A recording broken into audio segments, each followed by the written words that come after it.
ازيكم يا حلوين؟ عاملين ايه؟ يا رب تكونوا بخير. النهارده جايبين لكم فيديو جديد، هناخد توقعات برج الجدي لشهر 7. هنشوف توقعاتك في شهر يوليو يا برج الجدي فيها ايه. بس قبل ما نشوف الفيديو بتاع النهارده، يلا اللي مش عامل اشتراك في القناه ننزل بسرعه نعمل اشتراك ونفعل الجرس عشان يوصلنا كل جديد، وما ننساش اللايك والشير والكومنت الحلو بتاعنا.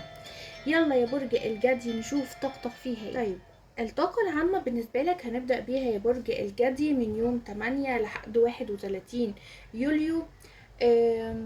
من أول يوم 8 برج الجدي داخل في مرحلة مراجعة عميقة لحياته، بتراجع أمور كتيرة في حياتك يا برج الجدي. بتحاول هنا ان انت تعمل توازن بين اللي بيديه الناس واللي بياخدوه منك.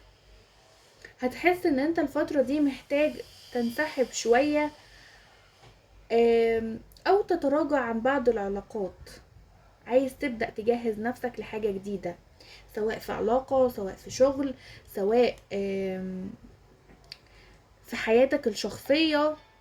في قرارات مصيرية هتتطلب شجاعة منك كمان يا برج الجدي، ممكن تكون متعلقة بعلاقات او وضع مهني. دي بالنسبة لطاقتك العامة. طيب، بالنسبة لطاقة العمل والمال هنا يا برج الجدي، شايفة ان من يوم 8 ليوم 15 هيبدأ ضغط شغل يزيد عليك، لكن عندك فرص عشان تثبت كفاءتك اكتر، خصوصا قدام رؤسائك في العمل يا برج الجدي. خصوصا قدام رؤسائك في العمل، لان البعض هنا الرؤساء عنده مركزين، مديرك رئيسك مركز معاك جدا يا برج الجدي. في شخص في الشغل هنا ممكن يحاول يختبرك، او ممكن يحاول ان هو يستفزك، او ممكن يحاول ان هو يضايقك يا برج الجدي. الشخص ده هنا ممكن يحاول ان هو يعمل اي موقف معاك يكون سلبي بالنسبة لك، يعمل موقف مش يعجبك، ممكن يتكلم عنك بشكل مش حلو. فخلي برج الجدي عايزه اقول لكم كمان، لو البعض منكم هنا بيدور على شغل، في آه تواصل مهم، في تواصل مهم جاي لك من يوم 12 او 13. ممكن يكون بداية جديدة ليك، ممكن يكون فرصة لعمل جديد ليك وفرصة حلوة بالنسبة لك يا برج الجدي. من يوم 16 ل 23 يوليو يا برج الجدي هتحس بتحسن ملحوظ، والضغوطات عليك هتبدأ ان هي تهدى شوية. الاحمال الكتير اللي انت شايلها عليك والمسؤولية والضغوطات في العمل والشغل الكتير، الامور هتبدأ تهدى شوية. شايفة كمان ان البعض منكم هنا عنده مكافأة مالية او تسوية مستحقات حوالي يوم 18 يا برج الجدي. يوم 18 هيكون عند البعض منكم مكافأة مالية او تسوية مستحقات. شايفة كمان ان البعض منكم هنا في عنده فرصة لشغل جانبي او مشروع خاص هيظهر قدامك يوم 20. ممكن تسمع خبر ايجابي بالنسبة لك يا برج الجدي. طيب، من يوم 24 ل 31 يوليو يا برج الجدي، شايفة ان البعض منكم في عنده فرصة سفر. البعض منكم عنده فرصة سفر او تدريب او عرض مهني جديد. يوم 26 في الشهر يا برج الجدي. شايفة كمان هنا ان انت خليك مركز شوية مع التفاصيل، لانك ممكن توقع على عقد او اتفاق مهم جدا بالنسبة لك يا برج الجدي. نصيحة ليك، خليك حريص على مصاريفك، خاصة في النص التاني من الشهر، لان ممكن يجيلك طلبات مالية مفاجأة من حد قريب منك او حاجة يا برج الجدي. طيب، اخدنا الطاقة العامة، اخدنا طاقة العمل والمال. بالنسبة لحالتك النفسية هنا او الاجتماعية يا برج الجدي، فعايزة اقولك ان من يوم 9 هتحس بتقلب في المزاج شوية. هتميل للعزلة، ان انت تنعزل لوحدك، تقعد لوحدك، مش عايز تتكلم مع حد، مش عايز اختلاط مع حد. البعض منكم كمان هيبقى عنده تفكير زايد يا برج الجدي، في عندك تفكير زيادة، بتفكر في العاطفة، بتفكر في المال، بتفكر في العمل، بتفكر في اشخاص موجودين حواليك يمكن تعبانين. انا شايفة ان البعض منكم هنا يا برج الجدي في شخص موجود قريب منك تعبان، ممكن حد من الاهل، ممكن اولاد، في حد تعبان حواليك يا برج الجدي وشاغل دماغك بشكل قوي. ممكن حد من العيلة كمان هنا يطلب دعمك، تدعمه بشكل مادي، هيطلب ان انت تدعمه بشكل مادي يا برج الجدي. او ممكن البعض يمر بموقف هيخليه هنا ان هو يعيد ترتيب اولوياته تاني من اول وجديد. لا، انا لازم اظبط حياتي، لازم اظبط اموري، لازم اختار ناس صح، لازم اخرج الناس الغلط من حياتي. في حاجات كتيرة هتبدأ ان انت تفكر فيها وتنظمها في حياتك يا برج الجدي. من يوم 22 و 23 في طاقة اجتماعية قوية، يمكن مناسبة، لقاءات عائلية او في تصالح. لو في مشاكل ما بينك وما بين الاهل يا برج الجدي هيكون في ما بينكم تصالح، في تواصل، في كلام ما بينكم، يمكن حضور احتفال او حاجة مناسبة عائلية.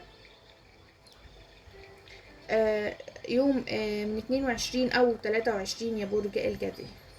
طيب، بالنسبة للصحة هنا يا برج الجدي عايزة اقول لكم ان البعض منكم هنا ممكن بيعاني من صداع، او هتعاني من صداع يا برج الجدي، وارهاق بدني من ضغط الشغل عليك والتفكير الزيادة. عندك كمان البعض هنا اضطراب في النوم، ما بتنامش كويس. من يوم 10 لحد 16 هيبقى يعني مزاجك مش احسن حاجة، هتمر بالصداع، بالارهاق، بعدم النوم الفترة دي يا برج الجدي. محتاج ان انت تهتم بتغذيتك، محتاج ان انت تعمل رياضة مثلا عشان تفرغ بس التوتر اللي جواك يا برج الجدي، او اعمل حاجة انت بتحبها تخرج التوتر اللي جواك ده. خليك حذر كمان من الركب والمفاصل والام الظهر، لان شايفه ان البعض منكم هنا يا برج الجدي ممكن في عنده مشاكل في الركب او المفاصل او عنده الم في الظهر، فيعني خلي بالك شويه من نفسك يا برج الجدي ومن الاماكن دي. طيب، تعالوا بقى كمان ناخد الطاقه العاطفيه، واظن يعني دي اكتر طاقه بيكون الكل منكم مستنيها. هنا ناخد الطاقه العاطفيه بالتفصيل. العزاب والمرتبطين والمنفصلين. يلا اللي وصل معانا لحد هنا كده يا حلوين يحط لنا اللايك والكومنت الحلو بتاعه. يلا بينا يا حلوين نبدأ بطاقة العزاب. طيب، طاقة العزاب هنا عندك يا برج الجدي، شايفة ان البعض هنا منكم في شخص بيراقبه، في شخص بيبص عليه، او بيرجع في طاقتك القديمة يا برج الجدي. ممكن يظهر تاني في حياتك يعني من يوم 14 يوم 17 يا برج الجدي، الشخص ده ممكن يظهر في حياتك تاني. انا شايفة ان البعض منكم هنا هيكون في وضع تردد شوية ما بين الماضي وما بين ان هو يبدأ بداية جديدة مع شخص جديد في حياة جديدة. عايزة اقولك هنا كمان يا برج الجدي، لو بتكلم حد جديد العلاقة هتبان قدامك بشكل اوضح يوم 21.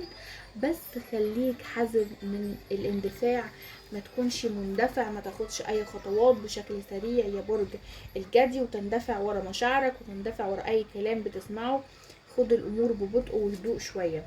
شايفة كمان هنا يا برج الجدي ان في تواصل هيحصل ما بينك وما بين شخص، يمكن على السوشيال ميديا هيكون في ما بينكم كلام او رسائل او تواصل ما بينك وما بين شخص يمكن انت معجب بيه او حاجة يا برج الجدي. تعالوا كمان نشوف طاقة المرتبطين. بالنسبة للمرتبطين هنا البعض منكم هنا في اعادة ان هو يقيم العلاقة دي تاني. ممكن تحس انك مش مرتاح او ان الشريك مش بيديك الدعم الكافي هنا يا برج الجدي، حاسس ان الشريك مش جنبك، حاسس ان الشريك بيهرب منك، بينعزل عنك، بيبعد عنك، متغير معاك، ما بيتكلمش معاك كتير. حاسس ان في حاجة مش طبيعية يا برج الجدي ودي مأثرة على نفسيتك. من يوم 10 ليوم 11 ممكن يحصل خلاف او صدام بسيط ما بينك وما بين الشريك، لكن هيكون ليه دور مهم في ان انتوا تقربوا اكتر من بعض، ان انتوا تقربوا في وجهات النظر، او ان يبقى في نقاش بهدوء ما بينك وما بين الشريك يا برج الجدي. اذا كنتم متجوزين بقى او مرتبطين، فالطاقة هنا ليكوا انتوا الاتنين. طيب يوم 25 ل26 طاقة حلوة للتصالح ما بينك وما بين الشريك، العلاقة هتقوى اكتر. فلو عايز تفاجئ شريكك بحاجة كويسة، ده الوقت المناسب يا برج الجدي ان انت تعمل ده. طيب بالنسبة لطاقة المنفصلين هنا، شايفة ان في تفكير عميق في الماضي يا برج الجدي، بتفكر كتير في الماضي، بتفكر كتير في الشخص اللي سابك ومشي، بتفكر كتير في الشخص اللي تخلى عنك وعن العلاقة، الشخص اللي اذاك، بس انت لسه حاسس نفسك متأيد ومتربط بالعلاقة دي، مش قادر ان انت تخرج منها، مش قادر ان انت تتخلى عن العلاقة دي غصب عنك. يمكن البعض بيحاول يتخطى او بيحاول ينسى، بس بيلاقي نفسه ان هو بيفكر تاني في الشخص ده. ممكن توصلك رسالة او تشوف علامة من الشخص ده من يوم 15 ليوم 19 يا برج الجدي. من يوم 15 ليوم 19 ممكن يوصلك رسالة من الشخص ده، او تشوف علامة، حاجة تبين لك ان الشخص ده لسه بيفكر فيك، ان الشخص ده حواليك، ان الشخص ده عايز يرجع لك. الشخص القديم هنا ممكن يحاول يرجع ان هو يتكلم معاك او يلمح بحاجة يا برج الجدي. عايزة اقول لكم كمان هنا، لو البعض منكم كان الانفصال كان بسبب طرف ثالث، فالشخص ده انت لسه في قلبه يا برج الجدي، لسه في قلبه جدا، بس هو مش قادر ياخد خطوة دلوقتي.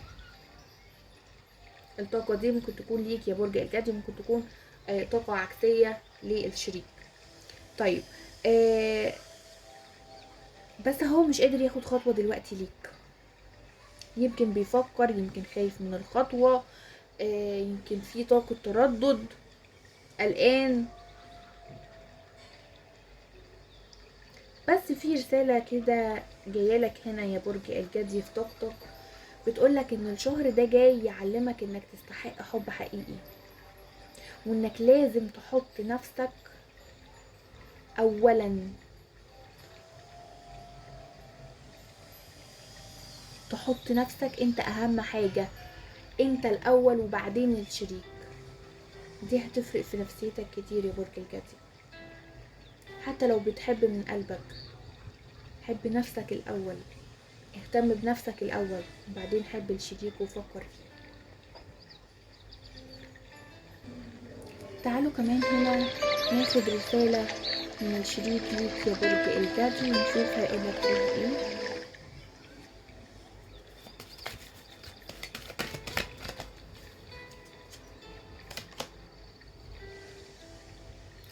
الشريك هنا يا برج الجدي بيقولك انا كنت بحلم بيك طول الفترات غيابك عني، وخيالك مش مفارقني. كان بيفكر فيك كتير وبيحلم بيك، كان بيحلم بيك طول فترة الغياب اللي ما بينك وما بينه، وعلى طول انت في باله وفي خياله يا برج الجدي. بيقولك كمان هنا انا راجع لحياتك بشغف وسيطرة قوية، انا بحن لذكرياتنا مع بعض. في رسالة جايالك هنا ليكي انتي كأنثى يا برج الجدي بشكل قوي من الشريك، بيقولك انا متجاهلك عمدا، بس عيني عليكي، انا بعمل كل ده علشان ما عنديش الوعي الكافي اني استوعب حبك الكبير ليا. دي رسائل الشريك ليك يا برج الجدي للمنفصلين. طيب عايزه اقول لكم كمان هنا اهم التواريخ في الشهر ده بالنسبه لك يا برج الجدي. يوم 10 يوليو توتر او خلاف بسيط في علاقه عاطفيه. من 12 ل 13 يوليو هيكون في عند البعض تواصل مهم في العمل او شغل جديد.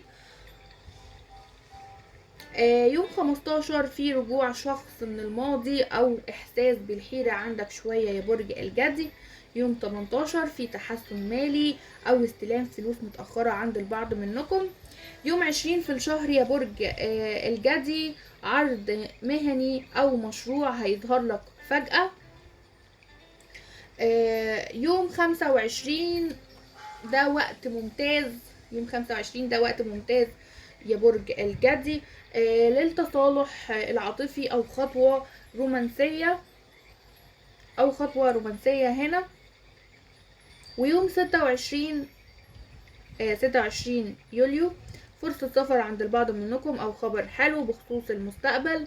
يوم 30 في الشهر احساس عام بالراحة ووضوح الرؤية بالنسبة لكم يا برج الجدي.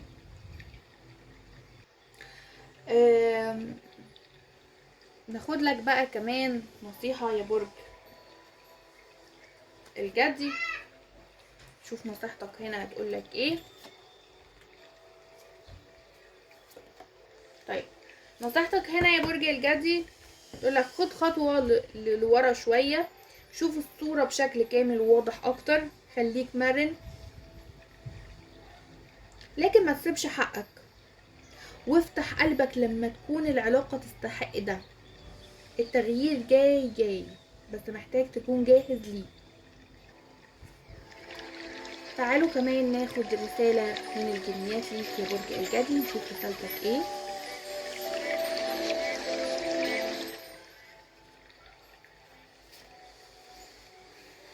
رسالتك هنا يا برج الجدي بتقولك انت تمتلك القوة، استغل قدراتك على حل هذا الموقف، انت تستطيع فعل هذا، انت قوي عشان في مشاكل وضغوطات عندك كتير لكن ما زلت واقف على رجليك ومكمل، وعندك قدرة يا برج الجدي ان انت تخرج من اي موقف صعب او تقدر ان انت تحله، فانت قوي والملايكة هنا بتشجعك على ده. دي رسالتك يا برج الجدي.